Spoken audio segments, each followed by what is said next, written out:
이 새벽에 오신 여러분들과 또 가정에서 영상을 통해서 참여하고 있는 모든 분들 위해 하나님의 큰 은혜가 넘치기를 주님의 이름으로 축원합니다.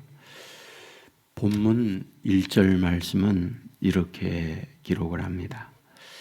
예수께서 이 말씀을 하시고 제자들과 함께 기드론 시내 건너편으로 가시니 그곳에 동산이 있는데 제자들과 함께 들어가시니라 라고 말씀을 하고 있습니다.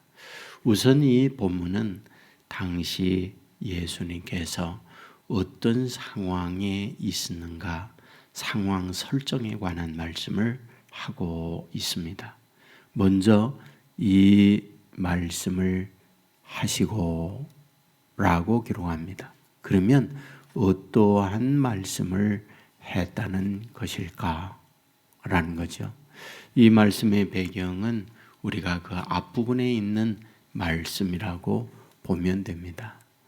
예수님께서 예루살렘에 입성을 하십니다. 그리고 6월절 만찬을 마가의 다락방에서 하게 되죠.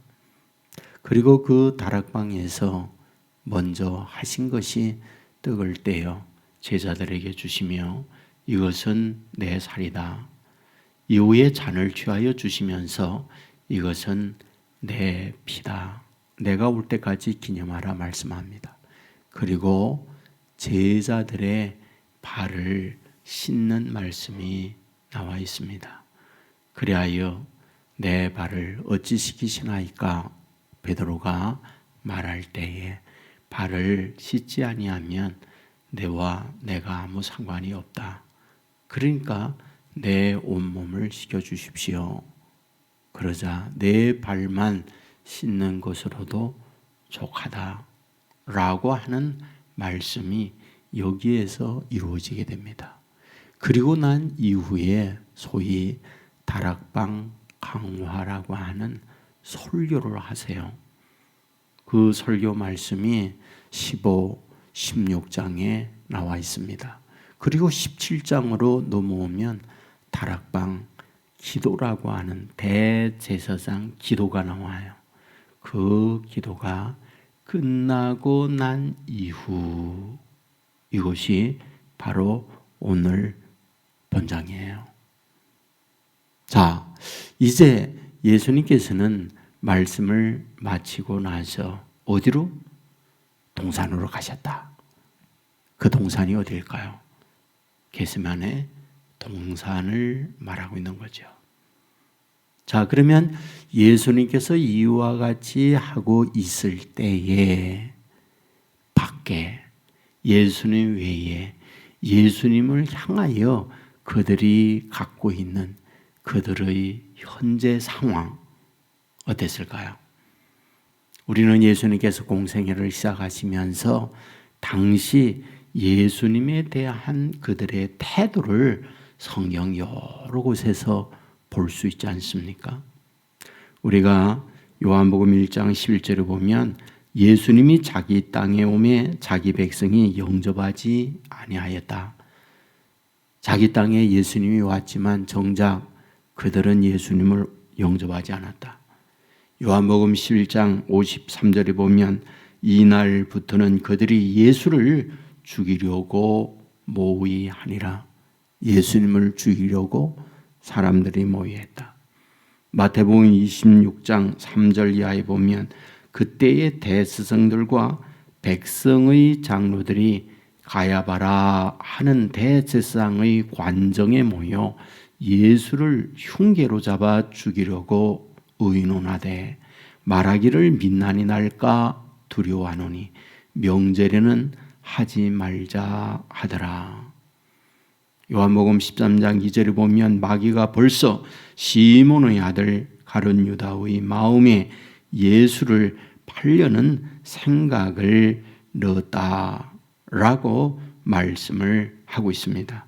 그리고 오늘 본문 3절에도 보면 유다가 군대와 대제사장들과 바리새인들에게서 얻은 아랫 사람들을 데리고 등과 횃불과 무기를 가지고 그리로 오는지라.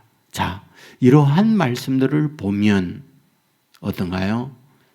예수님 한 분을 두고 사방으로 예수님을 죽이기 위하여 모의도 하고 예수님을 궁지로 몰고 있구나 라는 것을 볼 수 있습니다. 여러분, 그것만입니까? 호산나 다윗의 자손이요 라고 하면서 환호성을 부리고 자기의 입었던 겉옷을 벗어 레드 카펫을 만들었던 그들 어떤가요? 예수를 십자가에 못 박아 죽이소서 라고 하면서 돌변하고 있던 것을 우리는 알고 있잖아요. 그러니까 완전히 사면초가가 된 상황이 예수님의 입장이었구나 라는 것을 발견하게 됩니다. 우리가 인생길에 이런저런 일을 만나면서 살아가요. 우리는 하나 내지 둘 이런 어려움을 겪잖아요. 그러나 오늘 지금 예수님이 겪고 있는 상황을 보면 그 어디 하나 예수님의 우호적 관계 속에서 예수님을 돕는 그런 현실이 아니었구나 라는 것을 발견하게 됩니다. 그렇다면 왜 그들은 이 지경이 되고 있는 걸까? 왜 예수님에 대하여 이렇게 세상 말로 못 잡아먹어 난리를 치고 있는 걸까? 라는 거예요. 가룟 유다가 예수님을 팝니다. 왜요? 그는 돈에 엎드려 있기 때문에 그렇죠. 돈을 얻고자 예수님에게서 돈에 엎드리고 있는 모습을 발견할 수 있잖아요. 대제사장 장로들 왜 그들은 예수님을 이와 같이 잡아 죽이려고 하는 걸까요? 예수님께서 오셔서 그들의 위선, 그들의 잘못에 대하여 책망합니다. 화 있을진저 위선하는 바리새인 서기관들아, 회칠한 믿음과 같은 너희들아, 상석에 앉기를 좋아하는 너희들아 라고 할 때에 그들은 불편해요. 무슨 얘기죠? 자기들의 자리가 위태로워요. 자기 자리에 엎드려 있는 그들이었다라는 걸 볼 수 있잖아요. 여러분, 호산나 다윗의 자손이요 했던 그들이 돌변하여 십자가에 못 박아 죽여라 라고 하는 이유가 뭐죠? 예수님께 뭔가 기대했어요. 메시아가 되고 이 나라의 지도자가 되면 우리에게 뭔가 돌아올 곳 있을 거야 라는 기대를 가졌던 그들이었지만은 예수님께서 붙들리고 힘없이 무너져 내린다라고 느꼈을 때 무엇입니까? 현실 안주에 엎드려 있는 그들이었구나. 뭔가 힘들고 어려움을 타개하고자 하는 그런 의식이 그들에게는 없었구나. 안주함에 엎드려 있는 자들이었구나 라는 것을 발견할 수 있잖아요. 예수님이 어떤 분이에요? 그들을 꿰뚫어 아는 분이잖아요. 예수님은 능력자예요. 예수님은 하나님 자신입니다. 오셔서 숱한 난치병 환자 고치지요. 죽은 자 살리지요. 무리를 걸으시죠. 동시에 여러분 물을 포도주가 되게 하는 능력을 행하는 분이잖아요. 보리떡 5개 물고기 2마리로 5,000명을 먹이는 오병이어의 기적을 행하는 분이세요. 귀신을 쫓아내요. 하나님 자신이기 때문에 못할 일이 없는 그런 분이세요. 그러므로 아무리 그런 대적들이 온다 할지라도 이런 능력으로 말미암아 그 대적들을 어떻게 하나? 입김으로 불면 교와 같이 먼지와 같이 날아날 존재들이에요. 아무리 거대한 군대가 온다 할지라도 주님의 능력은 한 번 발하시면 그들은 다 물러갈 그런 자들이에요. 그런데 어찌하여 오늘 본문에 보면 제자들과 함께 동산에 갑니까? 겟세마네 동산에 가는 이유가 뭡니까? 마태복음 26장 39절에 보면 조금 나아가서 얼굴을 땅에 대시고 엎드려 기도하여 이르시되 겟세마네 동산에 간 이유 하나님 앞에 엎드리기 위하여 가셨구나라는 것을 발견합니다. 엎드림이 뭐예요? 조아림이에요. 엎드림이 뭐예요? 힘있고 능력 있는 자 앞에 힘없는 내가 굴복하는 자세. 이게 엎드림이에요. 예수님은 능력자입니다. 예수님은 권세자입니다. 누구에게도 엎드리지 아니할 분이에요. 그런데 예수님은 엎드리고 있습니다. 자신의 능력, 자신의 어떤 도움을 얻기 위하여 엎드리고 있느냐라는 거예요. 예수님은 결코 자신의 이익, 자신의 힘을 얻기 위하여 엎드리고 있는 분이 아니라고 하는 것을 알게 되잖아요. 지금 밖에는 자신을 죽이기 위하여 대제사장 그리고 장로들이 보낸 군인들과 함께 덩과 회를 가지고 완전 무장을 가지고 예수님을 잡으려고 오고 있는 걸 보게 되잖아요. 여러분, 그들이 예수님과 맞닥뜨렸을 때에 베드로는 어떻게 합니까? 그들이 차고 있던 칼을 빼서 칼을 휘두릅니다. 칼잡이가 아니었는지라 말고의 귀를 자르게 되잖아요. 이때 예수님께서 말씀하죠. 귀를 붙여주시면서 칼을 꽂으라. 칼을 가지고 칼을 쓰는 자는 칼로 망하느니라 라고 말씀을 해요. 그리고 하는 말, 너는 내가 내 아버지께 구하여 지금 12군단 더 되는 천사들을 보내시게 할 수 없는 줄 아느냐? 내가 그들에게 능력을 행함으로 말미암아 그들을 없앨 수 있는 능력이 내게 없는 줄 아느냐? 나는 어마어마한 대군이 나와 함께하고 있다. 나 자신도 그런 능력을 가지고 있다. 그런데 나는 그런 걸 쓰지 아니야. 그리고 나는 하나님 앞에 엎드리고 있어 라고 말씀을 하고 있는 거죠. 그러면 예수님께서 하나님 앞에 엎드리는 이유가 뭡니까? 엎드리는 이유, 세상의 권력, 세상의 돈, 세상의 현실에 엎드리고 있는 자들을 위하여 엎드리고 있다는 거예요. 자신을 위하여 엎드리는 게 아니라는 거예요. 돈에 엎드린 자, 권력에 엎드린 자, 쾌락에 엎드린 자를 위하여 우리 주님은 엎드리고 있다는 거예요. 여러분, 우리는 요한복음 17장의 대제사장적 기도에 대하여 잘 압니다. 예수님의 기도의 내용을 보십시오. 어떤 기도를 하고 있나? 요한복음 17장 9절에 보면 내가 그들을 위하여 비옵나니 내가 비옵는 것은 세상을 위함이 아니요 내게 주신 자들을 위함이니이다. 분명히 말하고 있어요. 하나님, 내가 비옵는 것은 나를 위함이 아닙니다. 나에게 주신 자들을 위하여 기도를 드립니다. 요한복음 17장 15절에 내가 비옵는 것은 그들이 다만 악에 빠지지 않게 보존하기를 위하여 기도를 드립니다. 요한복음 17장 17절에 보면 그들을 진리로 거룩하게 하옵소서.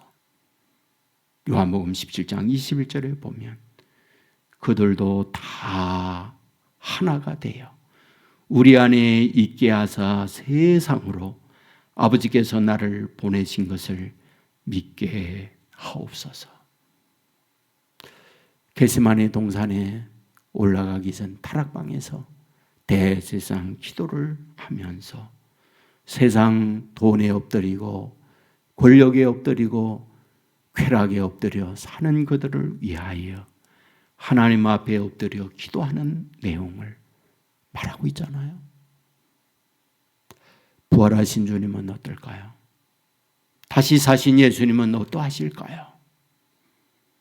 로마서 8장 34절을 보면 다시 살아나신 이는 그리스도 예수시니 이는 하나님 우편에 계신 자요 우리를 위하여 간구하시는 자니라. 성경은 말해요. 부활하셔서 하나님 우편에 앉아 계시는 분, 그곳에서 뭘 하고 있을까? 여전히 우리를 위하여 간구하시는 분이다. 성경은 그렇게 기록을 해요. 히브리서 7장 25절에 말하죠. 예수는 영원히 계심으로 항상 살아 계셔서 그들을 위하여 간구하심이라. 항상 살아 계셔서 하고 있는 것이 절절한 마음으로 우리를 위하여 기도하고 계시다. 우리는 여기에 있지만 부활하셔서 하늘에 계신 주님, 저와 여러분을 위하여 기도하고 있다는 사실 믿으시기를 주의 이름으로 축원합니다. 돈을 따라가고 그곳에 엎드리고 있을 때, 쾌락을 따라 그곳에 엎드리고 있을 때, 세상 재미에 따라 오락에 도박에 엎드려 있을 때 그곳에 엎드린 저와 여러분을 위하여 기도하고 계시는 분, 겟세마네 동산에 엎드려 있고 아버지 우편에 엎드려 계시는 분, 우리 주님이라는 사실 믿으시기를 주의 이름으로 축원합니다. 여러분, 엎드릴 때 어떻게 될까요? 이런 엎드림을 가질 때 어떻게 될까요? 여러분, 4절에 이렇게 말하죠. 예수께서 그 당한 일을 다 아시고 나아가 이르시되 너희가 누구를 찾느냐? 그 당할 일 다 아세요. 밖에 지금 어떤 일이 일어나는지 예수님 다 아세요. 그리고 얘기하죠. 너희가 누구 찾느냐? 나사렛 예수다. 예수님은 당당 말합니다. 내가 그니라. 여러분, 이때 어떻게 돼요? 내가 그니라. 그때 어떻게 돼요? 본문 6절에 보면 예수께서 그들에게 내가 그니라 하실 때에 그들이 물러가서 땅에 엎드러지는지라. 예수께서 그들에게 내가 그니라 하실 때에 그들이 물러가서 땅에 엎드러지니라. 무슨 말씀입니까? 하나님 앞에 엎드렸더니 세상이 예수님께 엎드리고 있다. 이 말씀을 하고 있는 거죠. 엎드리지도 않아 세상이 엎드려야 할 그때 예수님께서 그들을 위하여 하나님 앞에 엎드렸더니 어떠하다. 그들이 엎드리고 있구나 하는 걸 말하는 거죠. 그들은 지금 어떻습니까? 유다가 군대와 대제사장들과 바리새인들에게서 얻은 아랫 사람들을 데리고 등과 횃불과 무기를 가지고 그리로 오는지라. 완전 무장을 한 무리들이 예수님께 왔습니다. 그런데 그들이 예수님 앞에 엎드려졌다고 말씀을 합니다. 무슨 말이죠? 사방이 우겨싸임을 당하여 길이 없어요. 더 이상 어떤 수단이 없어요. 그런데 하나님 앞에 엎드리고 있을 때 하나님은 세상으로 하여금, 하나님 앞에 엎드린 자들로 하여금 하나님 앞에 엎드린 자 앞에 엎드리게 만들고 있구나. 여러분, 이것이 본문이 우리들에게 말씀하고 있는 거죠. 우리는 욥을 잘 알고 있습니다. 욥은 어마어마한 고부입니다. 재벌입니다. 하루아침에 그 모든 것들을 다 잃고 말잖아요. 그런 재산만 있습니까? 10남매 자녀 태풍과 함께 한꺼번에 세상을 떠나고 맙니다. 그것만입니까? 자기는 어떤가요? 난치병에 걸려서